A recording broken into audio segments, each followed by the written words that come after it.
on this beautiful spring day. And as always, just the disclaimer, if you could please silence your cell phones so we can avoid any interruptions. My name is Muhammad. I'm the Executive Director here at the Jerusalem Fund and Palestine Center. And on behalf of our Board of Directors and our staff, it's a pleasure to host you here today. And it's also a pleasure to have everybody watching online as well. Of course, it's also an honor to introduce our distinguished speaker, Dr. Bernard Sabella, who is actually, we need to grab him. And he'll be speaking today about his latest book, which is called A Life Worth Living, the Story of a Palestinian Catholic. Amidst sometimes confusing barrage of news about the Middle East, Dr. Sabella, who is a Palestinian Christian, offers an enlightening, often humorous, personal narrative accompanied by reflections on lessons learned from his life in a conflict zone. Displaced from his home in infancy with his refugee family and educated in Jerusalem's Old City, before pursuing university studies in the U.S., he became a committed educator, scholar, member of the Palestinian Parliament, and director of a church aid agency.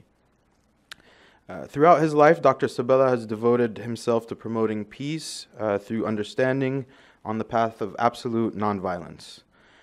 A Life Worth Living speaks with a voice worth listening to, alternately anecdotal and analytical, while poignantly pondering the past, present, and future of the Holy Land.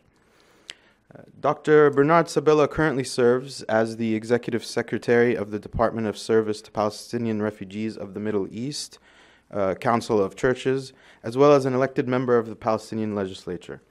He has retired from a career as a professor of sociology at Bethlehem University in Palestine, and he currently resides in Jerusalem, and so thank you for coming all this way to be here with us. Dr. Sabella will speak for 30 to 40 minutes, after which we will have a Q&A session. And as always, we ask that you please wait for the mic to come to you before you ask your question so everybody online can hear. And for our online audience, you can tweet your questions to @Palestine Center. Please join me in giving a very warm welcome to Dr. Bernard Sabella.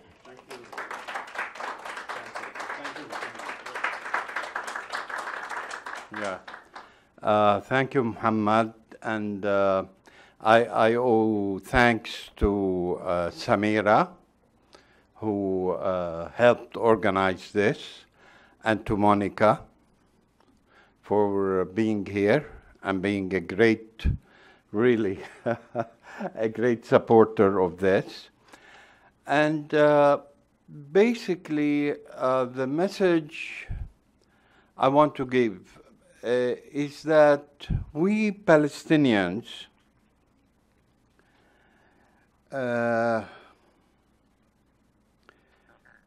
have a just and moral cause. It is a moral cause. And many of those today who profess morality and judging Palestinians on morality questions really tend to forget that their reactions and even their actions, supposedly on moral grounds, really divert issues and lopside issues. Today, when I look at Gaza, when I mourn with my people over the death of scores of people marching towards in Gaza towards the wall, and in particular mourning Yasser Murtaja, the journalist who was wearing a press vest and who was killed. And by the way, I learned later on that he and his colleague got a special grant from USAID to set up a photojournalist,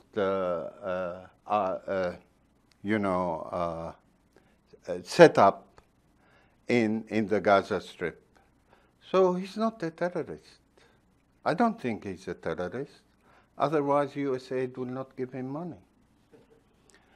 Now, I think sometimes the confusion on the question of morality is really pitting what is good with what is evil.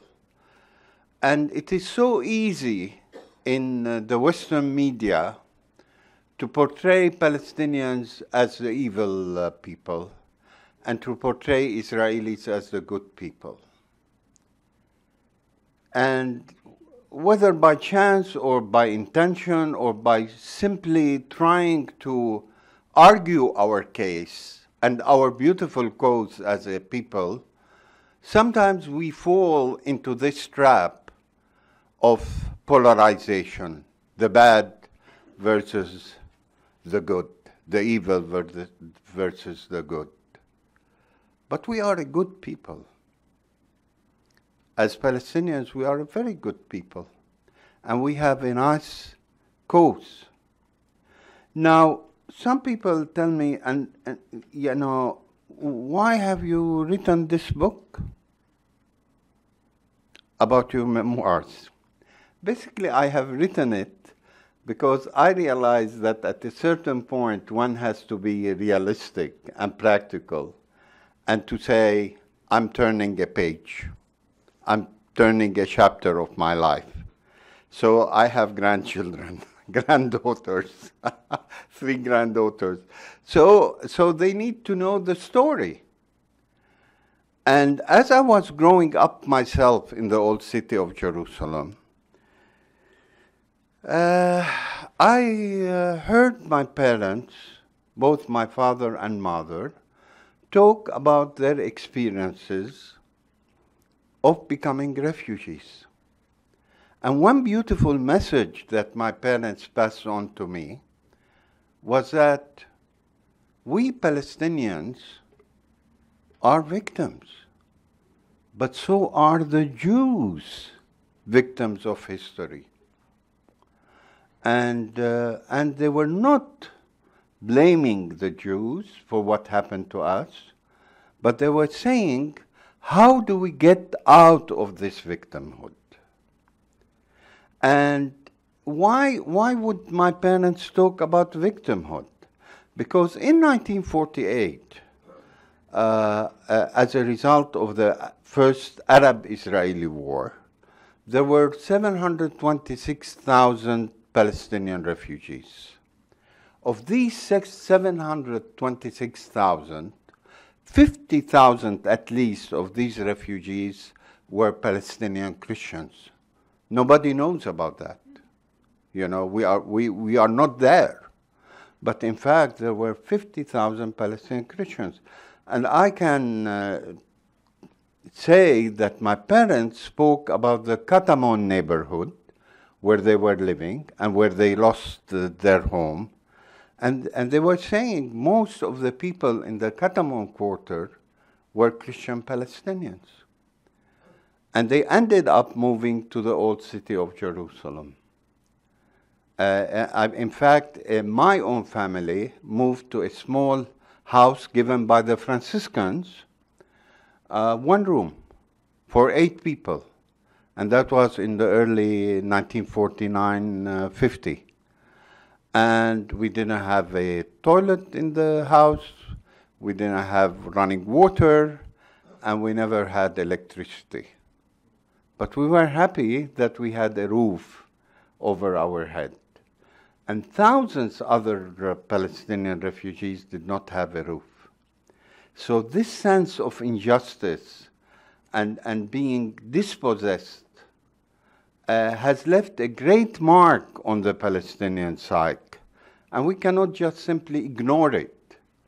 Even today, when we talk about UNRWA, for example, we cannot say there is no need for UNRWA. No, there is a need for UNRWA, because UNRWA is caring for over 5 million Palestinian refugees in over 60 refugee camps in Lebanon, in Jordan, in the West Bank, in Gaza, and in Syria. And the tragedy, and I'm not here to bring out the victimhood side of things, because I don't like that, But the tragedy of Palestinian refugees is that today you have over 100,000 Palestinian refugees from Syria who are ending up in Lebanon once again, for the third or fourth time, once again becoming refugees. And what a tragedy. And they are both in Lebanon and in Jordan. And it is really a sad thing for these families. Imagine being a refugee for 3 or 4 times. Now, the old city of Jerusalem in the 50s was a place where our parents tried to recreate the pre-1948 social life in Katamon and in West Jerusalem. So I remember the early years of the 50s. They tried to have, people come to the house on my father's birthday, and so they would clean the house, they would put beautiful curtains, they would arrange the furniture so that to receive people who would come to say happy birthday to my father or to my mother. And this was beautiful. And I remember also that it was also a time, believe it or not, where we felt comfortable. East Jerusalem, where we lived in the old city, was part of Jordan. And we felt comfortable. And we felt that what we learned at school, we have to share with our parents and the friends of our parents in the Dar, or in the house, Dar Musa Effendi, which is the house of Musa Effendi. And the house of Musa Effendi in Khan Zayd, in one of the alleys and streets of the old city of Jerusalem, was a house of a former mayor of Jerusalem, Musa al-Husseini, and one the old city residents chose to move out of the old city and into new neighborhoods across the walls of Jerusalem. Then the Franciscans bought these properties. And these properties came in handy. One, in 1948, you had the first Arab-Israeli wars, because the number of Christian families, Christian Palestinian families, who moved into the old city needed housing. And most Palestinian Christians did not go into refugee camps, but they opted to go into residences in the old city.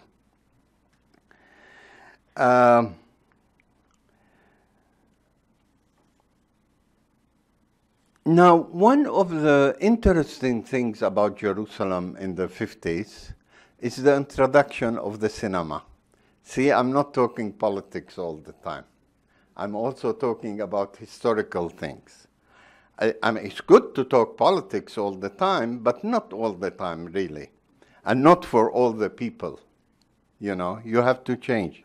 Now, the introduction of the cinema was a unique event in the old city of Jerusalem. Why? Because the cinema was viewed by 2 different groups. The conservative group, who saw the cinema as the work of the devil, including my own father, who said, absolutely you shouldn't go see movies.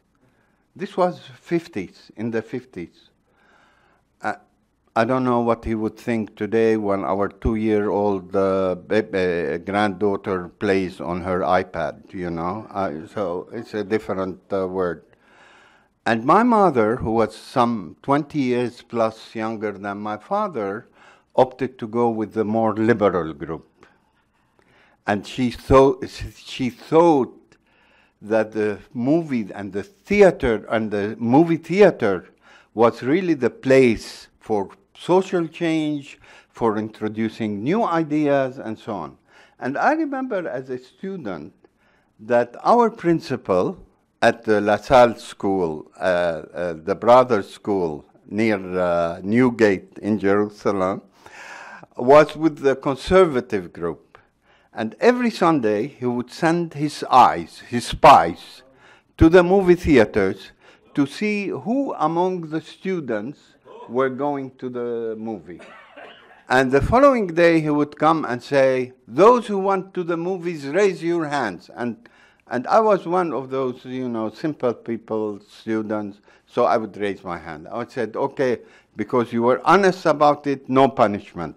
But then he would get the paper, his list of paper out and say, but besides Bernard, there was so and so and so and so at the movie theater, and you are going to get your punishment. Fantastic.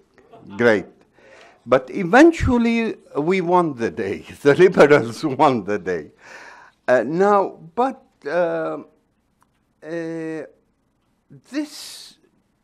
Life in the old city of Jerusalem in the 50s was really a quiet and comfortable life. We were not rich. We did not have money. We were very poor. In fact, my father earned the equivalent of $40 a month.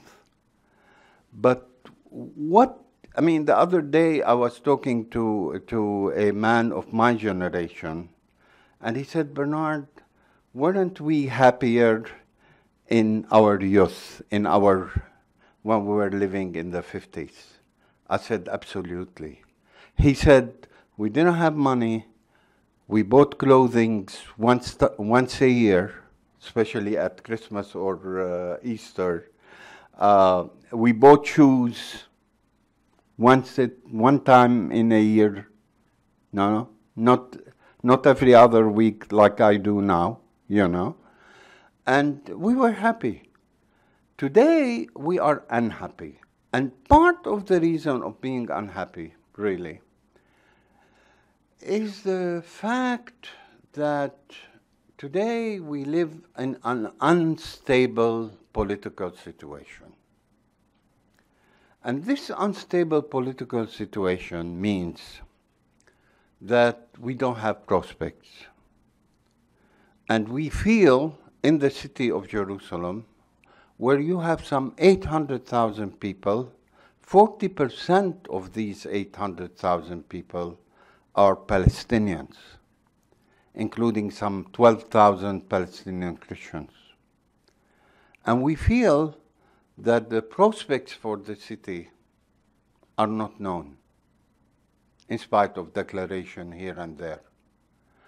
And so this brings some fear into our life, some instability into our life. Where do we go? What do we do? Now, because of this instability, it was convenient to me to come to study in the USA by chance. And I came to a small college in Lancaster, Pennsylvania called Franklin and Marshall College. And I had 4 years there. And one distinguishing feature of Franklin and Marshall was that there was a 50% Jewish student population. So I got to interact with the other half, so to speak, And it was a good interaction. It wasn't always conflictual. It was a natural kind of a relationship.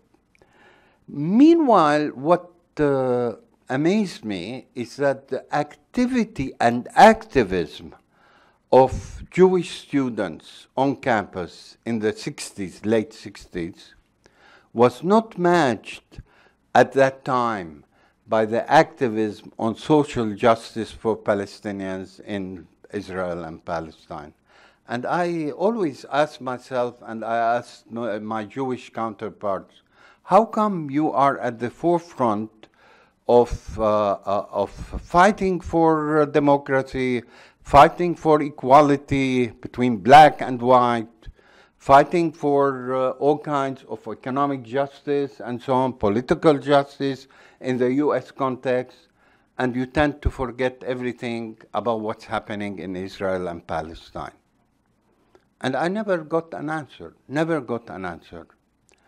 And this, in a sense, pained me, because I think if you are for justice, if you are for a fair deal between Israelis and Palestinians, then you should worry about what is the future and what can the future hold for the two people.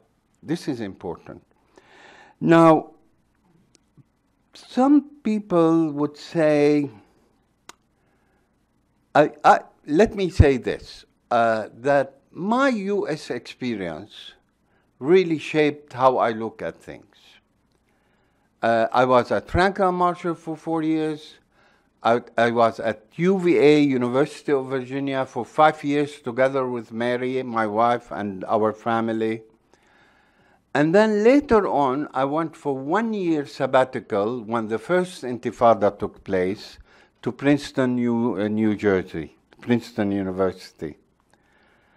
And in Princeton University, 2 or 3 events stood up in my mind. One of them was an encounter with the late Professor Yehushuvat Harkabi, who used to be the military intelligence officer in the Israeli army during the 1967 war. And he lectured, and he said the Israelis need to talk to the Palestinians and need to talk to the PLO, the Palestine Liberation Organization. And when I asked him a question, but I said, Professor Harkabi, you really need to have justice. And his answer, in a sense, perplexed me. He said, but Bernard, you have to understand that you Palestinians will never have full justice. You will always have relative justice, but not full justice. And he said, you know why? And I said, yes, I know why. Because if you are talking about full justice, then our properties, our possessions, our lands, our villages, our homes, will have to be returned to us. And this means a big problem to Israel. But this was the mentality of Professor Harkabi in the late 80s. Unfortunately, today in Israel, there is no Harkabis. And it is very unfortunate, because they don't see the vision as being a peace with the Palestinians. They more see the vision as more settlement, as more taking over the land in the occupied West Bank, as more having a embattled and enclosed Gaza Strip. No way. So they don't have the vision of really reconciling with Palestinians. Unfortunately, in the Western media, especially in the US, the image is that we Palestinians don't want to make peace with the Israelis. It's the exact opposite. I think one of the things that President Abbas of the National Authority has been arguing for the last 20 years is that we want peace with Israel. And unfortunately, he did not get a positive response from the Israelis. And I think now the Americans are turning their back to him as well. So you ask why it is weak. Now, one other experience at Princeton was, I went to the Jewish rabbi on campus, and I said, Rabbi, I want really to get in touch with Jewish students and the Jewish community in Princeton.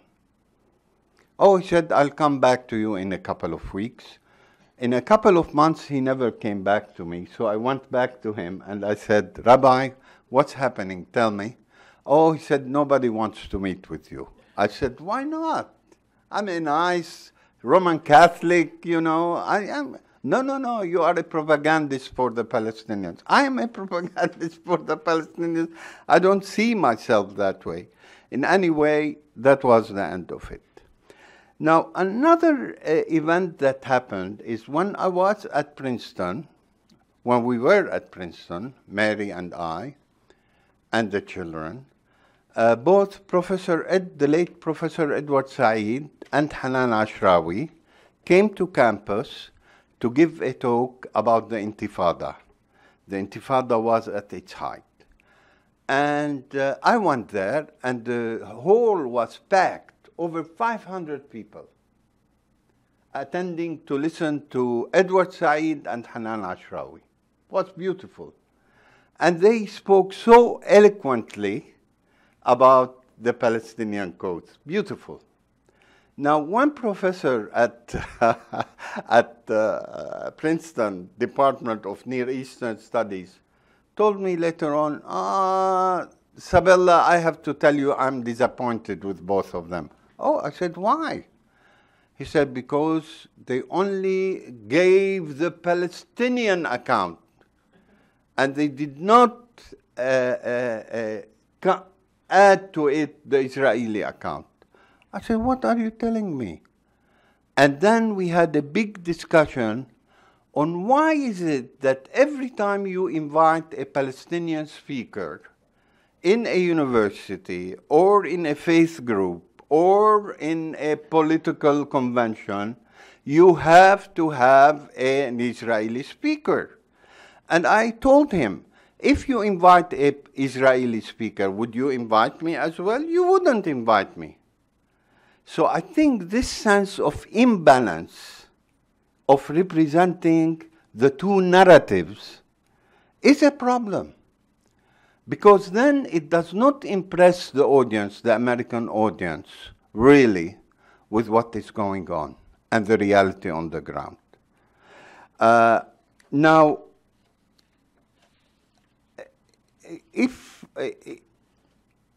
am I okay? Yeah? I have 10 more minutes?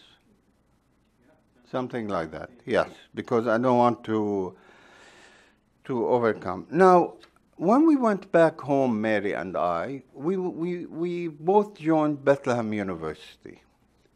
And Bethlehem University, as Ratib Rabia knows, and some of you in the hall knows, is a Catholic university that was started by Pope Paul VI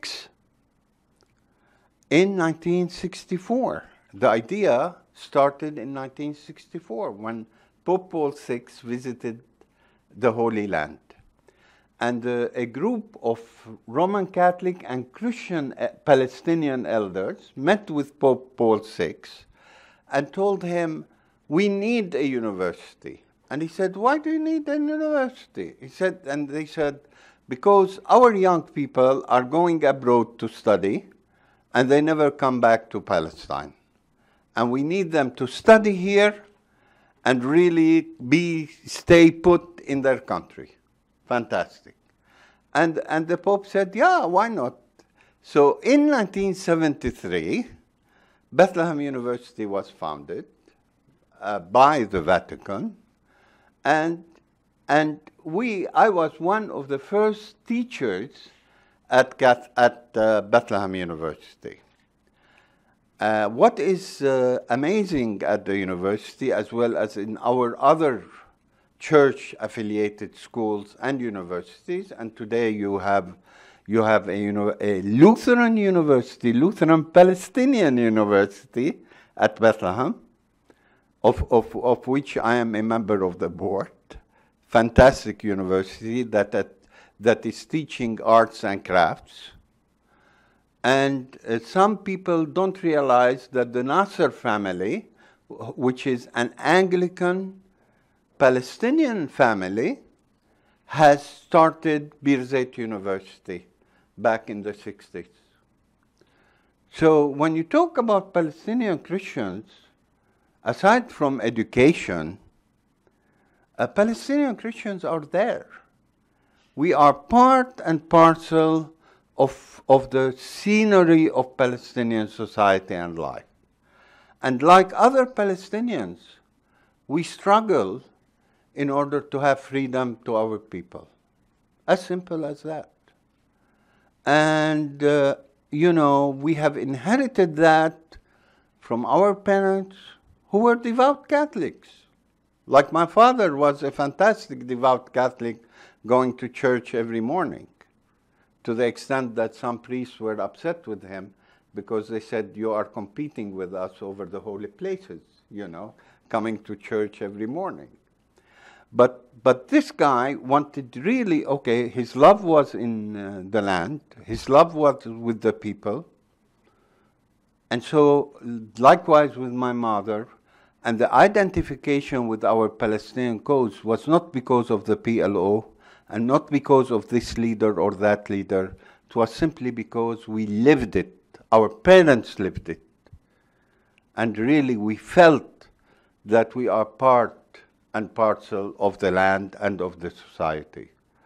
So this is the heritage, or this is what our parents taught us. Now, today, you know, just a couple of notes on Bethlehem University. When Bethlehem University started, the questions were, can we learn from other universities? Can we link up to Western universities? Can we link up to Israeli universities at the time? Can we link up with universities in the south, like in India, Pakistan, Bangladesh, and other places?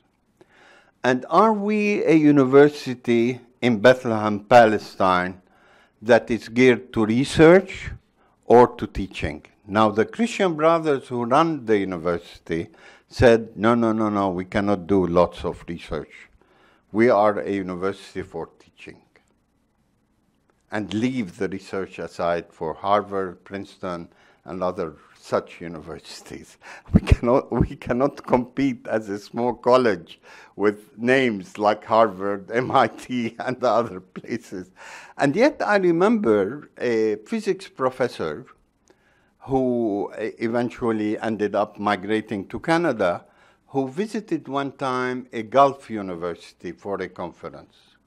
And he told me when he came back that, you know, Bernard, the equipment that these universities in the Gulf have is equivalent to the best equipment of research found in the West, anywhere in the West. And yet, the kind of research results they produce is not any better than the results of research produced by Bethlehem University faculty or Birzeit University or the other Palestinian universities. So, Palestinians, just to emphasize this, is a very industrious people.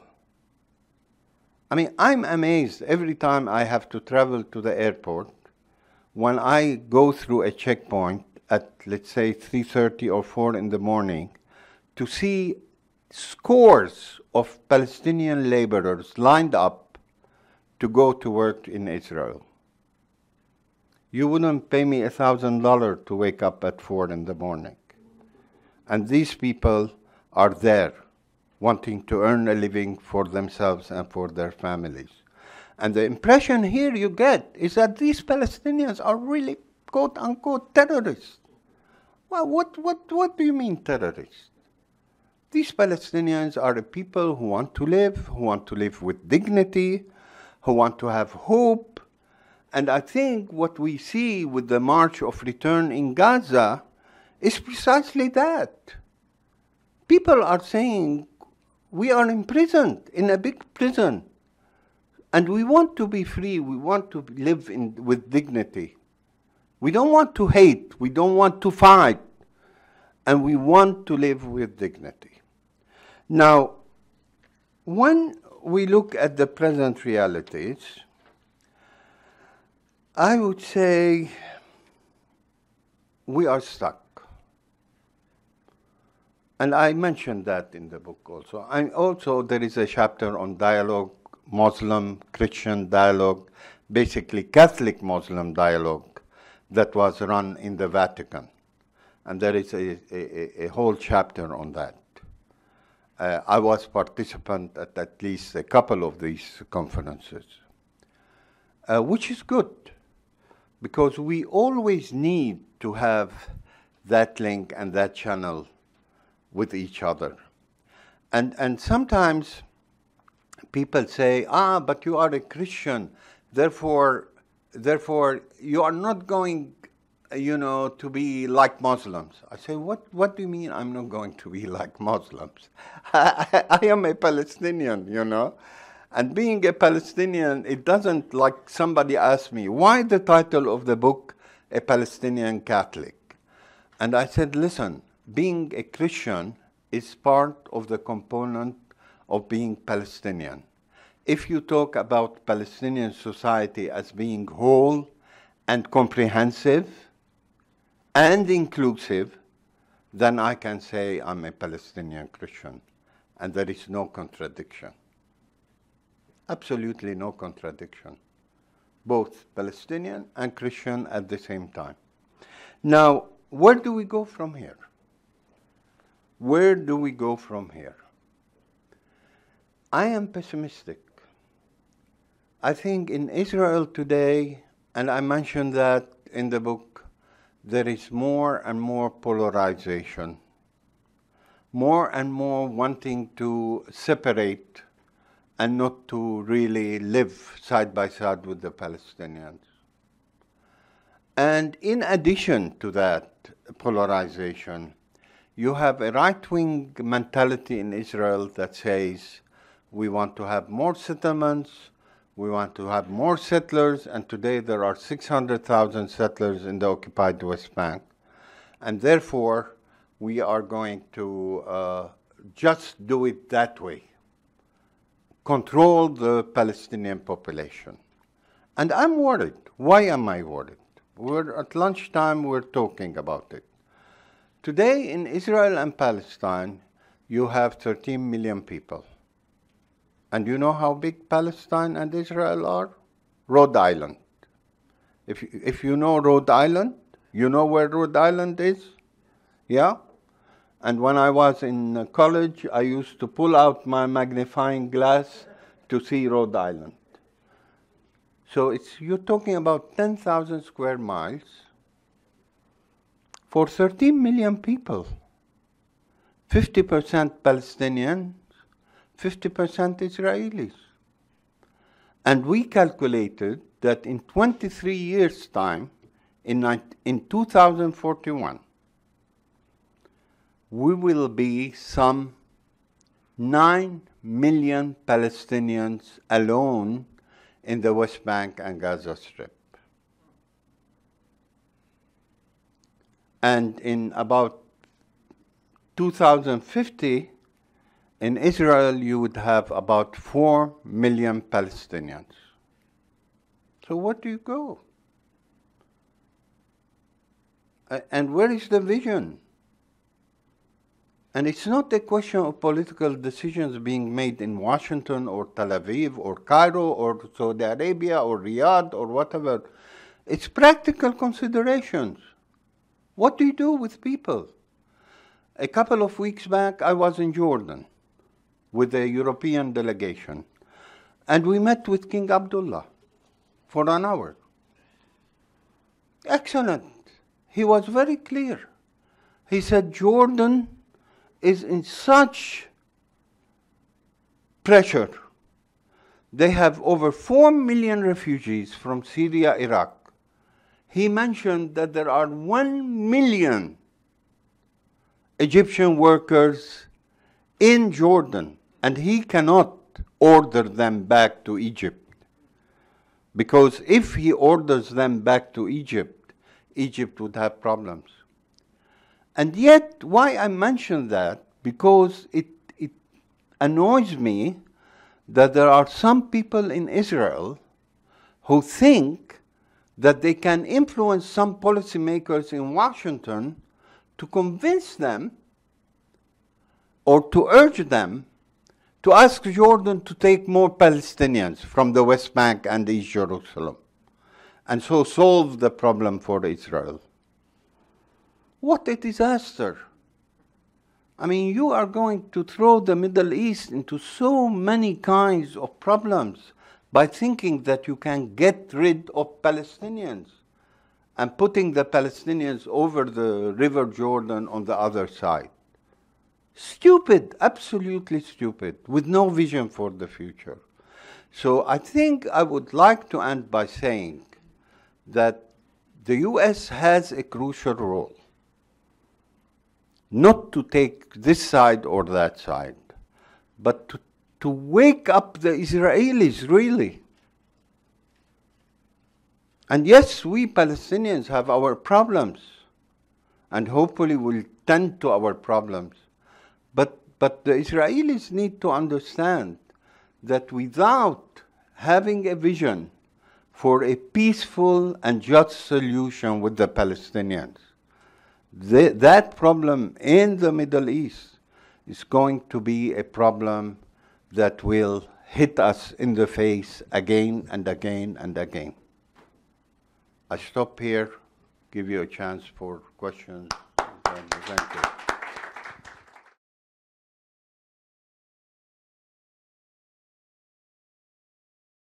Thank you, Dr. Sabella, for a great presentation. And by the way, copies of the book will be available after the event, so please purchase one on your way out. So we'll take some questions.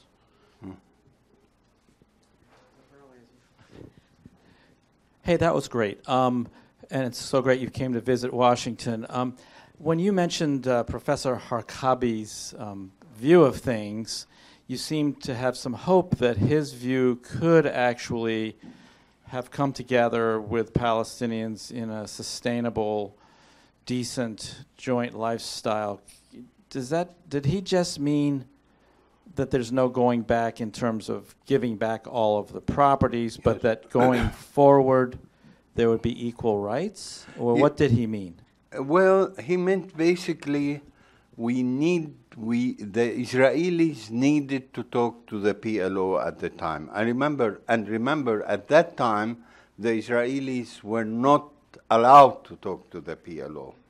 So he was insistent on that point, that unless we talk to the PLO at the time, then we cannot have we cannot arrive at a settlement of the problems.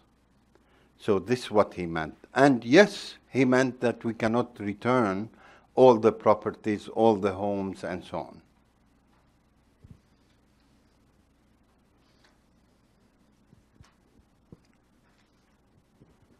Hi, and welcome.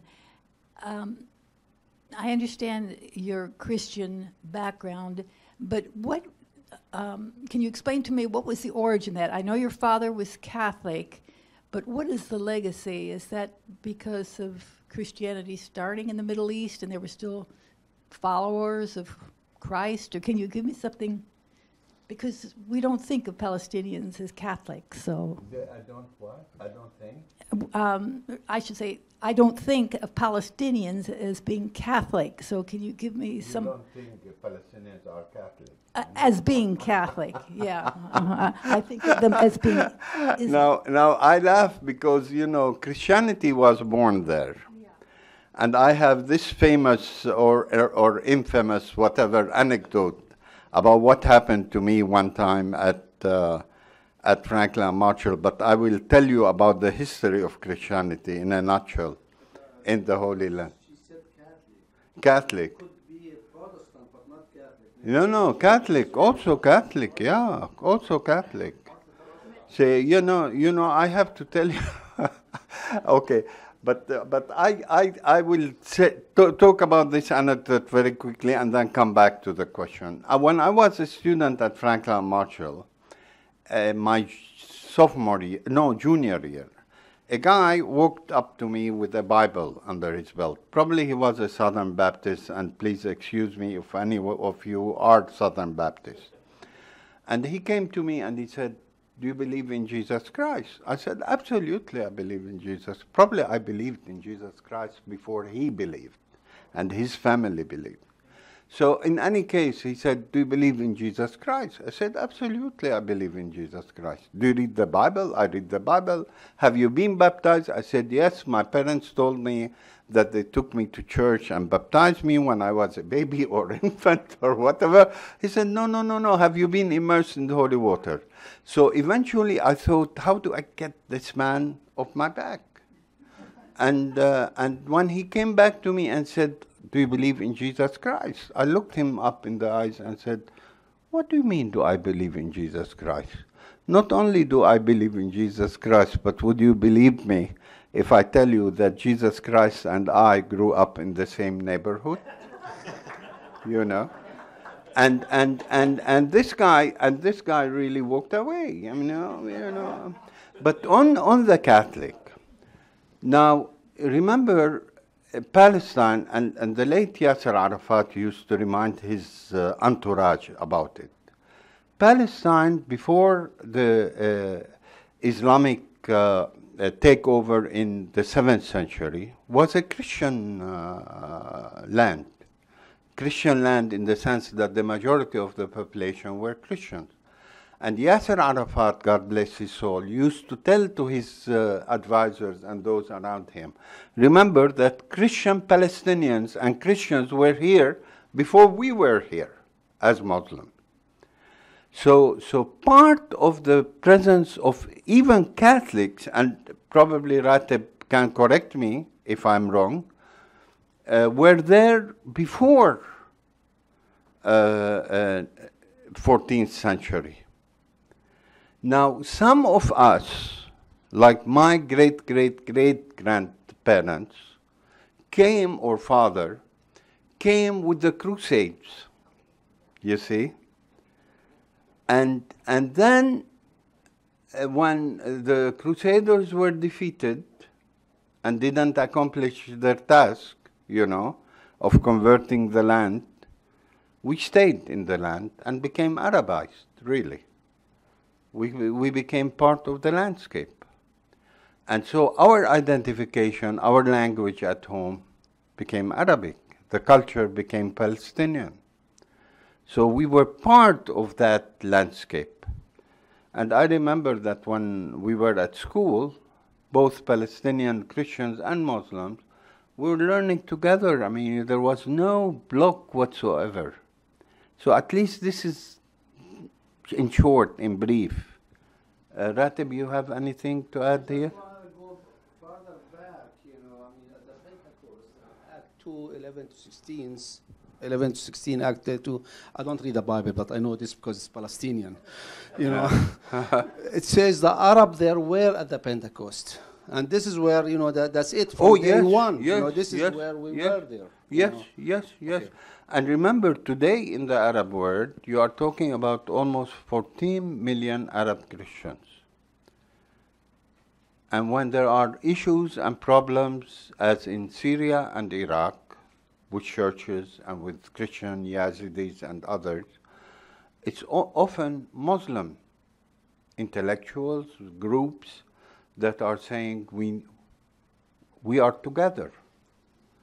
So yes, we face challenges by extremist groups, and I'm not here to go into that aspect, but we are and we remain part of the landscape in the Middle East, in the Arab Middle East.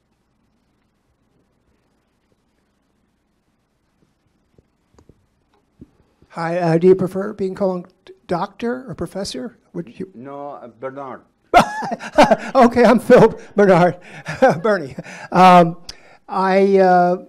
thinking of a subgroup of Palestinians who are disliked by both sides. I'm talking about the Arab Israelis or the Israeli Palestinians, which I believe are 20% of the Israeli population. That's right. Now, I know they can be in the police force. I know a few of them even get into the army and so on. But I know Netanyahu has said these Arabs are forming parties. They're going to take our government over. And Lieberman wants to get them out of Israel altogether. On the other hand, they're seen as sellouts who give Israel a right to occupy and beat down the Palestinians.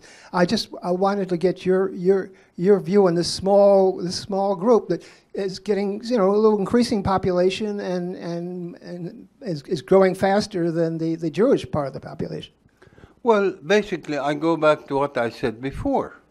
You need to have a vision on the Israeli side, and the vision is not simply to sidestep, control, and negate the Palestinian part of the equation. I don't know if this is going to happen. We have a question from online on Twitter from Manuel in Mexico. Could you please explain what kind of agreement will be good for the Christians in Palestine/Israel? What kind of an agreement could be good for the Christians? And I would respond with an answer, with a question to Manuel. And I would say, what kind of an agreement would be good to Muslims, Christians, and Jews in Palestine and Israel? Because, you know, the agreement that is good to Palestinians is really good to Christians in Palestine. We are, as I said before, Manuel, we are part and parcel of the Palestinian landscape. And we are with our people for freedom, for establishing our state, for having East Jerusalem as our capital, living side by side with the Israelis on the western part of the city, their capital. And this is the dream. And I hope one day we'll have that. More questions? Oh, do many Muslims marry Christians? If you go to school together, I just wonder if many of the Muslims end up marrying Christians. Well, religion in the Middle East is both a blessing and a curse, you know. And a blessing, why? Because growing up in Jerusalem and in Palestine, you learn how to be sensitive to the other religion. Like we share Ramadan, Muslims share Easter and Christmas with us. So we learn how to sensitize to each other. But the culture of the Middle East and the culture of Palestine is so religiously defined at times. Unfortunately, I'm not one of those people who would like to define everything by religion. And intermarriage is so small in percentage. It happens, and it does take place. And I agree with you, once you talk about universities, where you have, in Palestine today, you have over 200,000 Palestinian university students, and 120,000 of them are women, to 80,000 men. So women are there, and you cannot say you cannot interact by gender, by geography, by status. No, it happens. And there are love affairs like Romeo and Juliet that end up good, and there are others that don't end up good because of family pressures, because of community pressures, and so on. But in general, we try to marry within the group and not across the group. Hi, here in this area we have the Voices from the Holy Land film series documentary, and it's a great way to learn about the Middle East if you can't, like me, afford to get over there quite yet. But one of the films, Roadmap to Apartheid, was holding up South Africa as a possible model. And you have to be careful because no historical situation is similar to the other. But I wonder what you think about this nation and this society that was horribly split and full of fear, and yet somehow they made that transition. Are there things that we can learn from that situation? No, we are hoping. It's a very sensitive question. I remember when I was at Bethlehem University, I showed to my introductory classes in sociology the film Gandhi.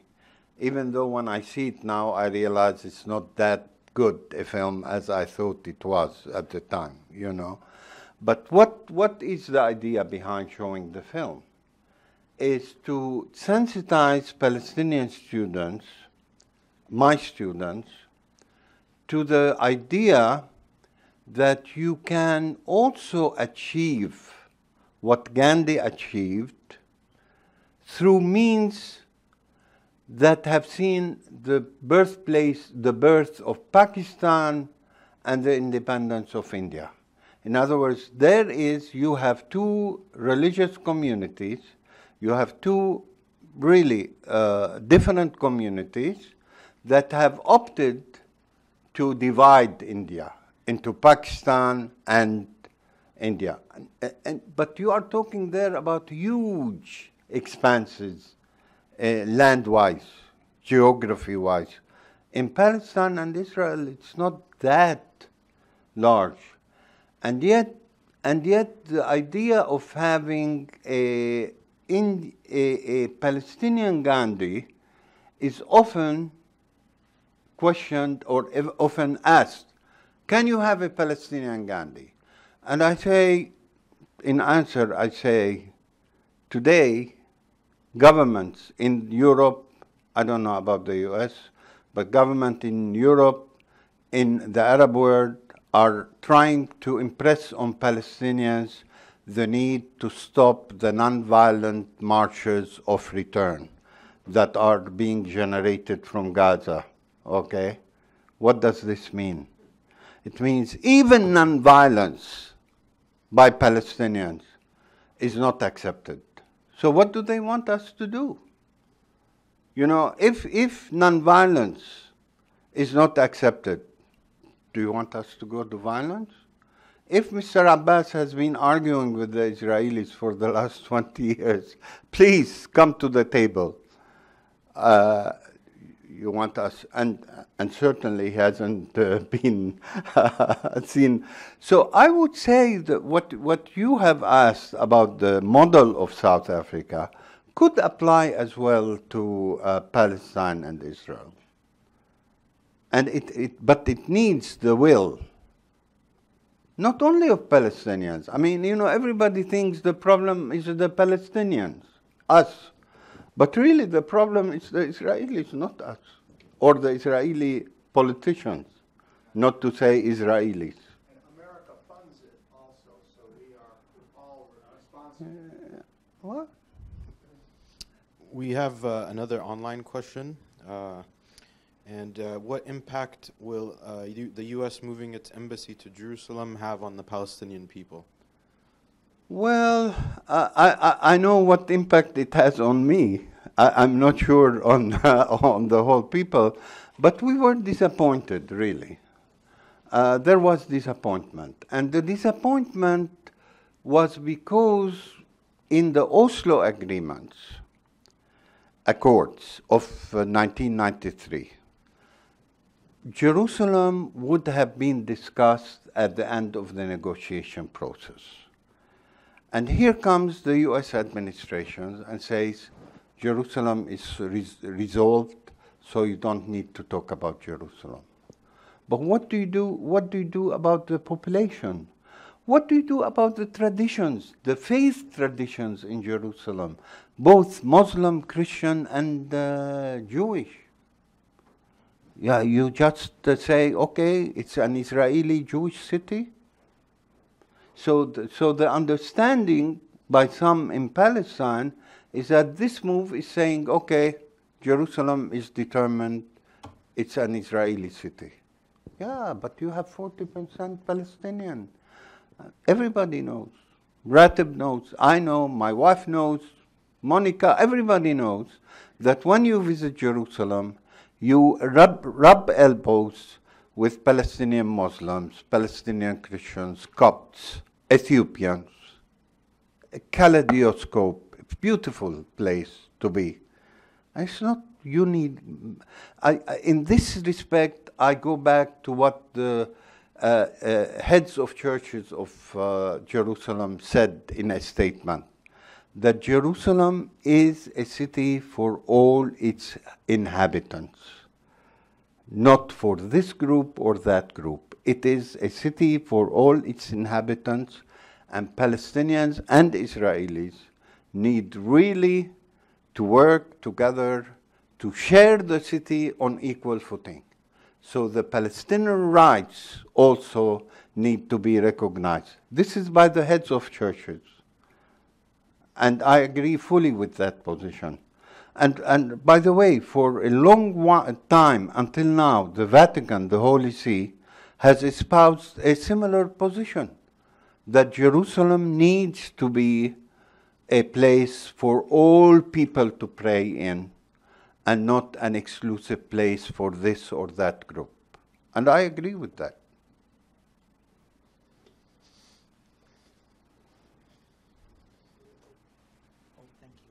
Well, you spoke about Palestinian Christians and Muslims. Are there Palestinian Jews? Are there Palestinian Jews? A very good question. You know, one time I was in a conference, and it was Smuha, what's his first name? Sami Smuha of Haifa University. He's an Iraqi Jew, and he was presenting himself as an Arab Jew. Have you ever heard of that? Arab Jew? Yeah. And I went to him after the lecture and said, Sami, what do you mean you are an Arab Jew? I can't imagine an Arab and a Jew at the same time. Oh, he said, but my family came from Iraq, so our culture is Arabic, and our religion is Jewish. It's exactly like you. Your culture is Arabic, and your religion is Christian. You know, in this case, Catholic. And so I understood the concept. So I actually saw statistics that say that 55% of the Jews in Israel came from Arab countries. Who? 55% of the Jews in Israel came from Arab countries. Yes, yes, exactly. So when you talk about Palestinian Jews, yes, in this sense, and in fact there are a couple of Israeli Jews who have joined the PLO and who are members of the Palestinian National Council, you know. But basically with the division of Israel-Palestine, most Jews identify as Israelis and not as Palestinians, okay? Maybe this is a mischievous question, but I think it was a minister I heard the other day say that Jesus was a Aramaic-speaking Palestinian Jewish rabbi. So I just wonder what you might comment on that. I have no comment on Jesus' background. I'm not a theologian, but always when Palestinians say Jesus is a Palestinian, many pro-Israeli and many evangelical Christians get upset with that, you know. So I have no comment on that. Do you have any comment on that?